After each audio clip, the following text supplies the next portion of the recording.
আসসালামু আলাইকুম ওয়া রাহমাতুল্লাহি ওয়া বারাকাতুহু ইন্নাল হামদুলিল্লাহ ওয়াসসালাতু ওয়াসসালামু আলা রাসূলিল্লাহি আম্মা বা'দ। আজকে আলোচনা করব যে কোরআনের আয়াতটা কোনো বাচ্চার সাথে, শিশু বাচ্চা, ছোট বাচ্চা যাদের নিরাপত্তা আপনি চাচ্ছেন, এই বাচ্চাদের উপর কেউ ব্ল্যাক ম্যাজিক করুক, কেউ জাদু করুক, কেউ বদনজর দিক, আপনি এটা চাচ্ছেন না।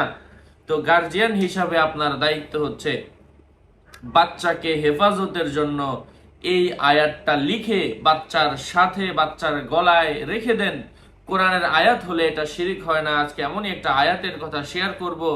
পাক পবিত্র অবস্থায় আমলটা করতে হবে এবং জাফরান কালি দ্বারা করতে হবে। কোনো ব্যক্তি যদি আল্লাহ পাকের উপর ইখলাস সহ, দৃঢ় আস্থা সহ এই আমলটা করে, আল্লাহ সুবহানাহু ওয়া তাআলা তার বাচ্চাকে হেফাজতে রাখবেন বদনজর থেকে, জিন ভূত থেকে, অশুভ দৃষ্টি থেকে এবং কুদৃষ্টি থেকে এবং সেহের সকল ধরনের জাদু টোনা বান থেকে। সম্মানিত প্রিয় ভাই ও বন্ধুরা, কথা দীর্ঘায়িত না করে আমি কোরআনের সেই আয়াতটা তেলাওয়াত করছি।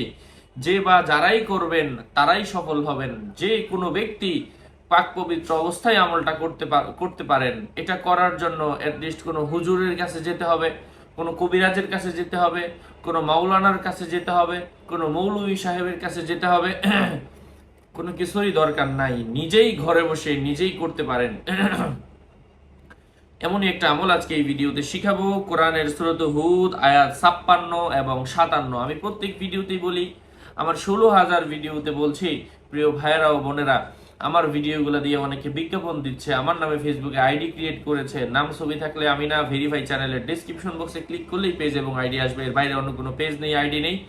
কোরআনের সেই আয়াতটা হচ্ছে আউযু বিল্লাহি মিনাশ শাইতানির রাজীম ইন্নী তাওয়াক্কালতু আলাল্লাহি রাব্বি ওয়া রাব্বিকুম মা মিন দাব্বাতিন ইল্লা হুয়া আখিযুম বিনাসিয়াতিহা ইন্না রাব্বি আলা সিরাতিম মুস্তাকিম ফাইন তাওয়াল্লাউ ফাকুল আবলাগতুকুম মা উরসিলতু বিহি ইলাইকুম ওয়া ইস্তাখলিফ রাব্বি কওমান গায়রাকুম ওয়ালা তাদুররুনাহু শাইআ ইন্না রাব্বি আলা কুল্লি শাইইন হাফিজ।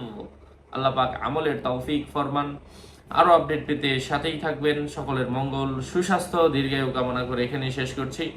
দেখা হবে অন্য কোনো এপিসোডে। আগামী এপিসোড আসার আগ পর্যন্ত সুস্থ থাকবেন, ভালো থাকবেন। ওয়াসসালামু আলাইকুম রহমতুল্লাহি ওয়া বারাকাতুহু।